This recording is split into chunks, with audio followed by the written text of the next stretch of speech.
বলছি না, বলবো না।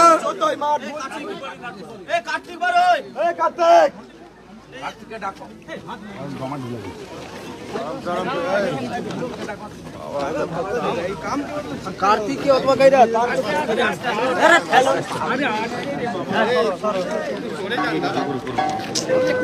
दादा ये तो अरे वो क्या हो जाओ, उससे क्यों धक्का मारे भाई?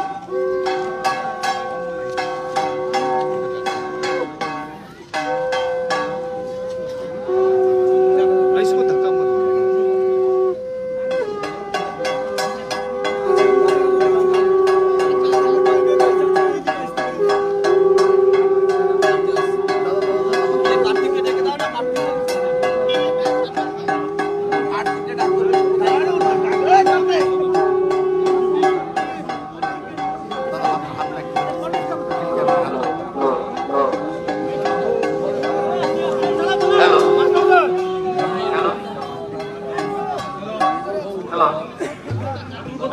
मत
তোমার এই নলকূপটা খারাপ কেন?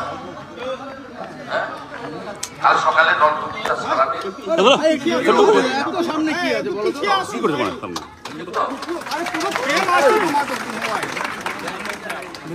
भारत माता की जय, भारत माता की जय, भारत माता की जय। আপনারা জানেন আজকে অভিশপ্ত 14ই মার্চ 2007 সালে আজকের দিনে নন্দীগ্রামের অধিকারী পাড়াতে বিশেষ করে স্বতঃস্ফূর্ত গণ আন্দোলনের উপরে তৎকালীন বামফ্রন্ট সরকারের পুলিশের দ্বারা বর্বরোচিত হত্যাকাণ্ড হয়েছিল। আমরা প্রত্যেক বছর এই দিনে শ্রদ্ধা নিবেদন করি, অমর শহীদের আত্মাকে স্মরণ করি এবং বর্ষতা বিরোধী কৃষি জমি রক্ষার এই আন্দোলনে কৃষকদের প্রতি প্রণাম নিবেদন করি। অনেকে নির্বাচন এলে আসেন যান, তাদেরকে পরিযায়ী পাখি বলা হয়, কিন্তু 2008 সাল থেকে অদ্যাবধি দীর্ঘ 17 বছরেরও বেশি আমার অন্তত কোনো পরিবর্তন হয়নি এবং আমি কখনো এই মঞ্চকে, শহীদ বেদিকে রাজনৈতিক কারণে ব্যবহার করিনি, ভবিষ্যতেও করব না। আপনারা জানেন যে আমাদের এই শহীদ বেদিতে মাল্যদান করার জন্য বাধার সামনেও পড়তে হয়েছে। অবশ্য গণদেবতা জনতা জনার্দনের আশীর্বাদে সব বাধা আজ অতীত হয়ে গেছে। নন্দীগ্রাম পথ দেখিয়েছে। আজকে যে সন্দেশখালীর মা বোনেদের গর্জন, তাদের উপর অত্যাচারের বিরুদ্ধে যে স্বতঃস্ফূর্ত আন্দোলন মনে করিয়ে দিচ্ছে তৎকালীন নন্দীগ্রামে, বিশেষ করে আমার মাতৃমণ্ডলী দিদি বোনীদের লড়াইয়ের কথা। আমরা যেহেতু 11টার মধ্যে সোনাচূড়া শহীদ মিনারে কর্মসূচি শেষ করব, যাতে অন্যরাও মাল্যদান করতে পারে, কারণ এই শহীদ বেদি শহীদ মিনার দিনটা উদযাপন, তার ইতিহাস হয়তো অনেকে জানে না, কিন্তু এখন খেলায় না পড়লে বিড়াল গাছে ওঠে না। তাই এখন তারা আসবে, তাদেরকেও সুযোগ দিতে হবে। এই শহীদ বেদি বানানোর ক্ষেত্রে স্বদেশ দাস অধিকারীর ভূমিকা সবচেয়ে উল্লেখযোগ্য ছিল। আর 132 ফুট উঁচু শহীদ মিনার ভাঙা বেড়াতে কার হাত দিয়ে কার দ্বারা নির্মিত হয়েছে সেটা আর মুখে নাই বা বললাম। সবাই ভালো থাকবেন। আমি শহীদদের তর্পণ করে স্লোগান দেব, তারপরে 1 মিনিট নীরবতা পালন করে আমরা শান্তিপূর্ণ উপায়ে ধীরে ধীরে আমরা সোনাচূড়া শহীদ মিনারের দিকে অগ্রসর হব। নির্দিষ্ট টাইমের মধ্যে আমরা ওখানে কর্মসূচি শেষ করব। আপনারা সবাই ভালো থাকবেন, ভালো রাখবেন। শেখ সেলিমের রক্ত হবে না গো ব্যর্থ, বিশ্বজিৎ দাসের রক্ত হবে না গো ব্যর্থ, হবে না, ভরত মন্ডলের রক্ত হবে না গো ব্যর্থ, রতন দাসের রক্ত হবে না গো ব্যর্থ, রবীন্দ্র দাসের রক্ত হবে না গো ব্যর্থ, পঞ্চানন দাসের রক্ত হবে না গো ব্যর্থ, প্রলয় পালের রক্ত হবে না গো ব্যর্থ, রাখালগিরির রক্ত হবে না গো ব্যর্থ, সৌমিত্র পালের রক্ত হবে না গো ব্যর্থ, সুপ্রিয়া জানার রক্ত হবে না গো ব্যর্থ, বাসন্তী করের রক্ত হবে না গো ব্যর্থ, হিমাদুলের রক্ত হবে না গো ব্যর্থ, সেগিন্দাদুলের রক্ত হবে না গো ব্যর্থ, শত শহীদের রক্ত হবে না গো ব্যর্থ, শ্যামলী মান্নার রক্ত হবে না গো ব্যর্থ, পার্বতী মিত্রর রক্ত হবে না গো ব্যর্থ, রবীন দাসের রক্ত হবে না গো ব্যর্থ, আদিত্য বেরার রক্ত হবে না গো ব্যর্থ, সত্যেন গোলের রক্ত হবে না গো ব্যর্থ, প্রলয়গিরির রক্ত হবে না গো ব্যর্থ, শত শহীদের রক্ত হবে না গো ব্যর্থ, বর্ষতা বিরোধী আন্দোলন নন্দীগ্রাম জিন্দাবাদ। জিন্দাবাদ জিন্দাবাদ বর্ষতা বিরোধী আন্দোলনের ভূমি নন্দীগ্রাম জিন্দাবাদ। জিন্দাবাদ জিন্দাবাদ, 41 জন শহীদ, তার পরবর্তীকালে নিশিকান্ত মন্ডলের পৈশাচিক খুন, তার নিন্দা করে শহীদদের স্মরণ করে অত্যাচারিত রমণীরা 14 মার্চের পরের দিন দারুপল্লী মালপল্লী এখানে যে মায়েরা শারীরিকভাবে অত্যাচারিতা হয়েছিলেন তাদের প্রত্যেককে দণ্ডবত প্রণাম জানিয়ে হৈমবতী হালদার, কল্পনা মুনিয়ান, নর্মদা শেখ, রাধারানী আড়িদের মতো লড়াই সংগ্রামে ক্ষত বিক্ষত হয়ে যাওয়া আমার মায়েদেরকে প্রণাম নিবেদন করে 1 মিনিট নীরবতা পালনের জন্য সকলকে আবেদন করব।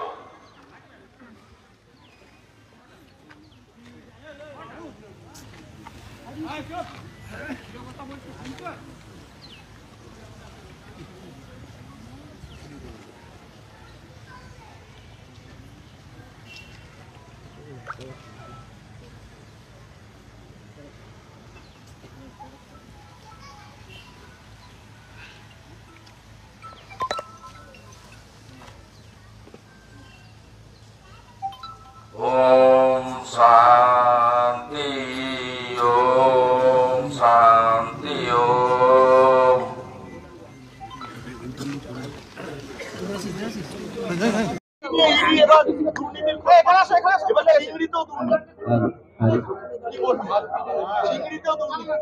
সব থেকে দুর্নীতি, গোলামুল মালিক দুর্নীতি।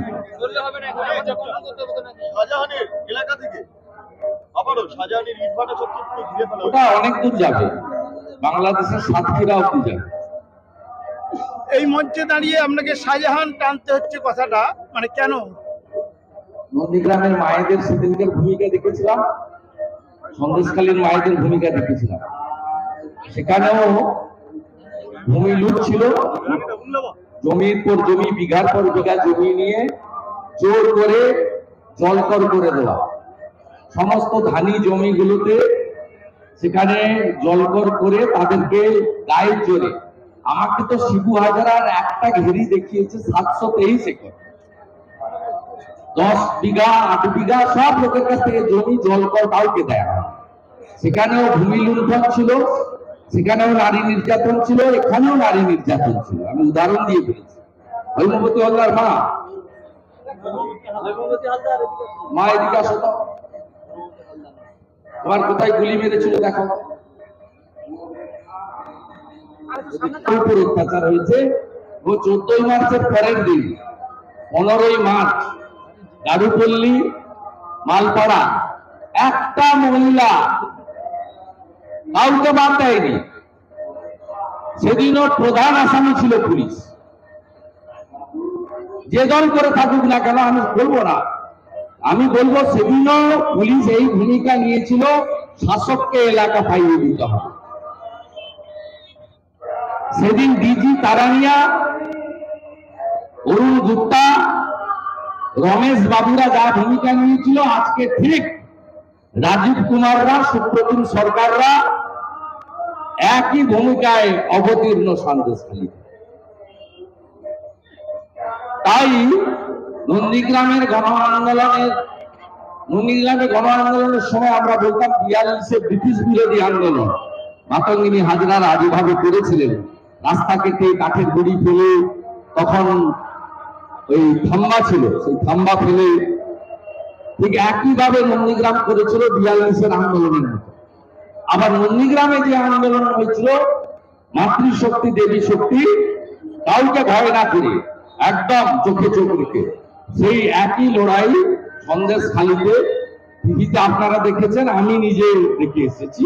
মোট 5 বার যাওয়ার চেষ্টা করেছি, 4 বার যেতে পেরেছি। একবার আটকেছি সায়েন্স সিটিতে, কোর্টের অর্ডার নিয়ে নৌকো চেপে আমি ভিতরে ঢুকে মায়েদের পাশে দাঁড়িয়েছি। সব গুন্ডা নিকেশ হবে, কোন গুন্ডা বাইরে থাকবে না। যেমন নন্দীগ্রামে 11টা গুন্ডা এলাকা ছাড়া, আমি করিনি, কোর্ট করে দিয়েছি। ম্যানেজ করে জামিন করেছিল, কোর্ট সবকে এলাকা ছাড়া করে দিয়েছে। সব দল থাকবে, সব মানুষ থাকবে, সবাই মিলেমিশে থাকবে, যাকে যার ইচ্ছা ভোট দেবে। গায়ের জোরে আমি মস্তান, দাদাগিরি, এই জিনিস আমরা করতে দেব না। গোটা ভারতবর্ষে কোথাও হয় না, শুধু পশ্চিমবঙ্গে হয়। ভোটের সময় খুন, ভোটের পরে খুন, ভোট লুট একমাত্র পশ্চিমবঙ্গে হয়। 14ই মার্চ ভাই ভালো আছেন? আজকের এই 14ই মার্চ ভয়াবহ দিন, 17 বছর অতিক্রান্ত করেছি আমরা। প্রত্যেক বছরই আমরা 7ই জানুয়ারি, 14ই মার্চ এবং 10ই নভেম্বর বিশেষভাবে পালন করি, স্মরণ করি, শ্রদ্ধা করি। নন্দীগ্রামে এই 132 ফুট উঁচু শহীদ মিনার আপনাদের এই আত্মত্যাগ, আত্মবলিদান সংগ্রামের ইতিহাস হিসেবে এখানে মাথা উঁচু করে দাঁড়িয়ে আছে। কালের নিয়মে সবাইকে যেতে হবে, এই শহীদ মিনার অক্ষয় অমর হয়ে থাকবে। আগামী প্রজন্ম একইভাবে শ্রদ্ধার সঙ্গে কৃষি জমি রক্ষা আন্দোলনের শহীদদেরকে স্মরণ করবে। আমি আপনাদের প্রত্যেককে অভিনন্দন জানাবো এবং শহীদদের আত্মত্যাগের বিনিময়ে যে স্বাধীনতা পেয়েছেন আপনারা, তাকে ধরে রাখার আবেদন করব এবং সম্প্রতি সন্দেশখালীর যে মহিলাদের গর্জন এবং লড়াই, এই লড়াই বিগত দিনে নন্দীগ্রাম আন্দোলনে আমাদের দেবী শক্তি মাতৃশক্তির লড়াইকে মনে করিয়ে দিচ্ছে। নন্দীগ্রামে যে 41 জন শহীদ হয়েছেন, তার মধ্যে সুপ্রিয়া জানা, বাসন্তী কর, শ্যাবলী মান্না এবং পার্বতী মিত্র, তারাও কিন্তু শহীদ হয়েছেন, আত্মত্যাগ করেছেন। মহিলাদের ভূমিকা সবচেয়ে বেশি। সাথে সাথে কল্পনা মুনিয়ান, নর্মদা সিট, হৈমবতী হালদার, রাধারানী আড়ির মতো অসংখ্য মহিলা কেউ গুলিবিদ্ধ হয়েছেন, কেউ শারীরিকভাবে নির্যাতিতা হয়েছেন, অনেক মহিলা জেল পর্যন্ত খেটেছেন। তাই সন্দেশখালীর যে অত্যাচার বিরোধী লড়াই ছবি আমরা গত 2 মাস ধরে টিভির পর্দায় দেখছি, আর আমি নিজে তো সেখানে পৌঁছেছি, আপনারা জানেন। আমাকে এই মমতা পুলিশ সেদিন যারা চটি পরে গুলি চালিয়েছিল, এদের কোনো পরিবর্তন নেই।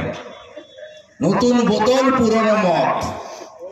আগে চটি পরে গুলি করত, এখন উর্দি পরে শাহজাহানদেরকে রক্ষা করছে। রক্ষা এরা করতে পারবে না। দেবব্রত মাইতির খুনিরা 1.5 বছর জেল খাটার পরে এখন এলাকা ছাড়া। আমার কথাই নয়, কোর্টের নির্দেশে। সব গুন্ডা বাইরে। শাহজাহান বলেছিল, আমি 30 ডিসেম্বর 2023 গেছিলাম, আমি বলেছিলাম তোমাকে গর্তে ঢোকাবো, যা বলি তাই করি, তাই তো নাকি? শাহজাহান 1 জানুয়ারি বলেছিল, তোর ছাল আর চামড়া তুলে আমাকে কাঁথিতে প্যাকেট করে পাঠিয়ে দিব। কে প্যাকেট হয়েছে বন্ধু?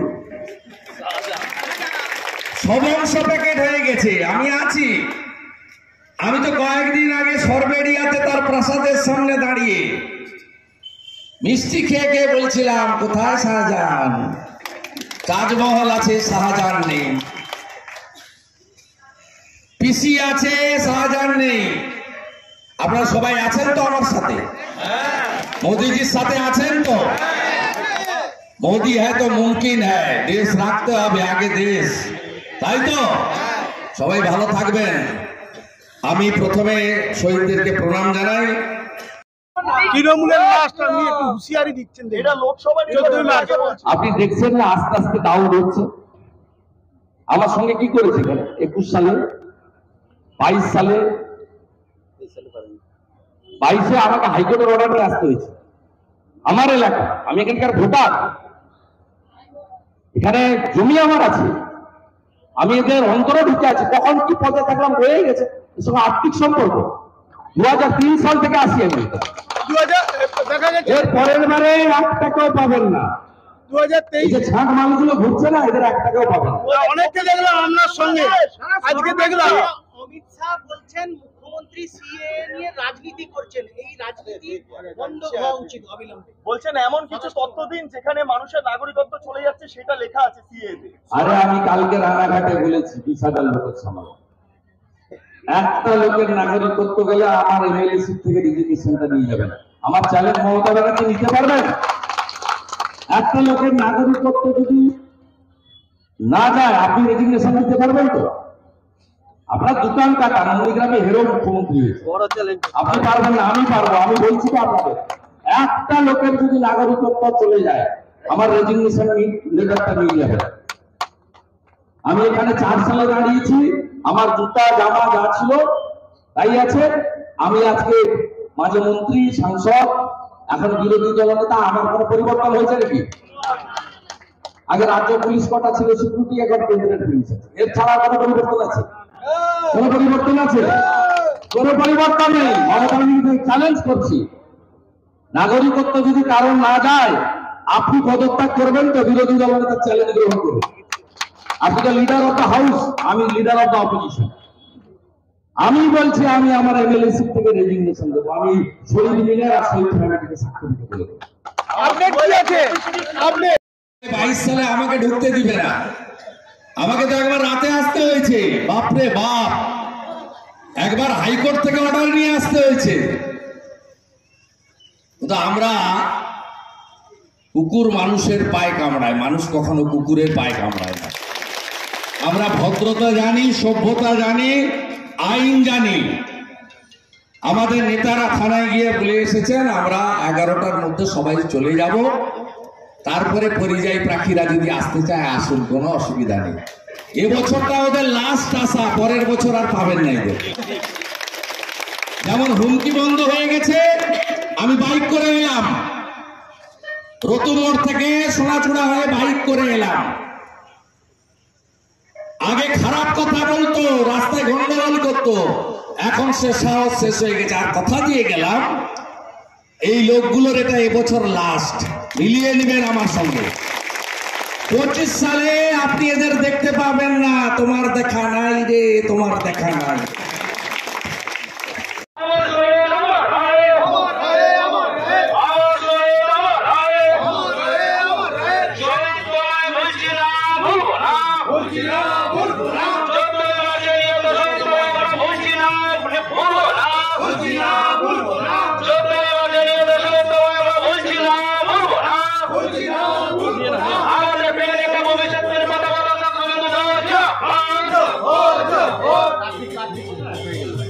কার্তিক মারুই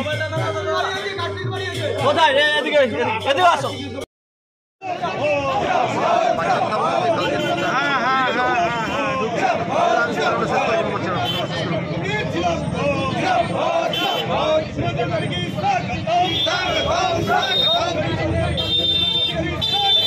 স্বাগতম স্বাগতম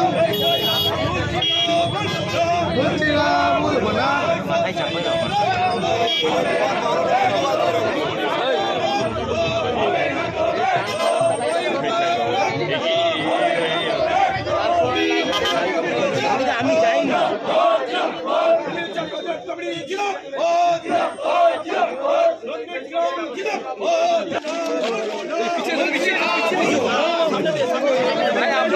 জানি না কি